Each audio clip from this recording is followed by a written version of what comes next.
আপনি কি কখনো সোশ্যাল মিডিয়ায় এমন ভিডিও দেখেছেন যেখানে কেউ মাত্র কয়েক মিনিটে হাজার হাজার টাকা প্রফিট দেখাচ্ছে আর বলছে ট্রেডিংই হচ্ছে দ্রুত ধনী হওয়ার শর্টকাট?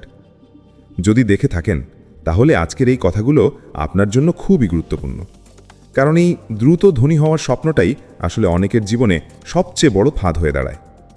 শুরুটা হয় খুব সাধারণভাবে। প্রথমে আমরা ইউটিউব বা ইনস্টাগ্রামে দেখি কেউ লাক্সারি গাড়ি, বড় বাড়ি, দামি ঘড়ি দেখিয়ে বলছে আমি সব কিছু পেয়েছি ট্রেডিং করে। তখন আমাদের মনে হয় আমিও পারবো, আমিও যদি একটু সাহস করি তাহলে হয়তো কয়েক মাসেই সব বদলে যাবে।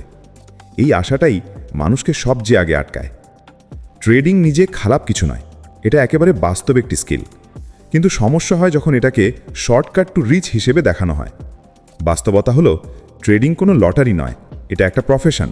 ঠিক যেমন ডাক্তার হতে গেলে পড়াশোনা লাগে, ভুল হয়, সময় লাগে, ট্রেডিংয়েও ঠিক তেমনই সময়, ধৈর্য আর অভিজ্ঞতা লাগে। কিন্তু ফাঁদটা কোথায়? ফাঁদটা হলো এই ভুল বিশ্বাসে, আমি আলাদা, আমি ঝুঁকি নিতে পারি, আমি দ্রুত শিখে ফেলব। প্রথম কয়েকদিন ভাগ্য ভালো থাকলে হয়তো দু একটা প্রফিটও হয়ে যায়।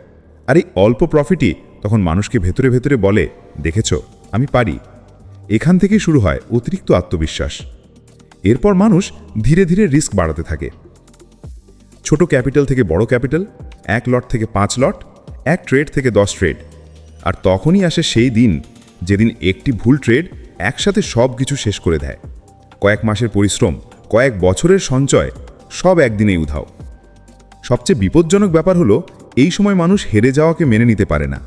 তখন সে ভাবে এই টাকা আমাকে যে করেই হোক ফিরিয়ে আনতেই হবে। আর এই মানসিকতা থেকেই শুরু হয় রিভেঞ্জ ট্রেডিং। এখানেই ট্রেডিং একটা স্কিল থেকে জুয়ায় পরিণত হয়। আরেকটা বড় সমস্যা হলো মানুষ শুধু প্রফিটের গল্প দেখে কিন্তু লসের গল্প শোনে না। যারা প্রতিদিন লস করে, যারা ধীরে ধীরে মানসিকভাবে ভেঙে পড়ে, যারা ঋণে জড়িয়ে যায়, তাদের কথা কেউ ভিডিও বানিয়ে দেখায় না। কারণ লস দেখালে সাবস্ক্রাইবার বাড়ে না, স্বপ্ন বিক্রি করা যায় না। সত্যি কথা বলতে কি, ট্রেডিংয়ে 90% মানুষ টাকা হারায়। এই কথাটা শুনতে খারাপ লাগলেও বাস্তবতা এটা। কারণ বেশিরভাগ মানুষ শিখতে চায় না, শুধু দ্রুত ফল চায়। তারা চায় আজকে টাকা ঢুকিয়ে কালকেই বড় গেইন দেখতে। আর এই মানসিকতাই তাদের সবচেয়ে বড় শত্রু। ট্রেডিং কি তাহলে একেবারেই করা উচিত নয়? অবশ্যই করা যায়, কিন্তু তখনই যখন আপনি এটাকে শর্টকাট না ভেবে লং টার্ম জার্নি হিসেবে দেখবেন।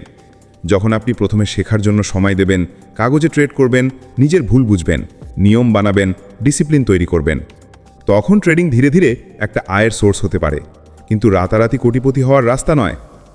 তাই আজ যদি ট্রেডিং শুরু করতে চান তাহলে সেটা করুন শেখার জন্য, উন্নতির জন্য, অভ্যাস গড়ার জন্য, দ্রুত ধনী হওয়ার স্বপ্ন নিয়ে নয়। কারণ এই স্বপ্নটা যত সুন্দর দেখায়, ভেতরে ভেতরে ঠিক ততটাই ভয়ঙ্কর ফাঁদ লুকিয়ে থাকে। আজ এতটুকুই। যদি আপনি সত্যি নিজের ভবিষ্যৎ নিয়ে সিরিয়াস হন তাহলে শর্টকাট নয়, সঠিক রাস্তাটাই বেছে নিন।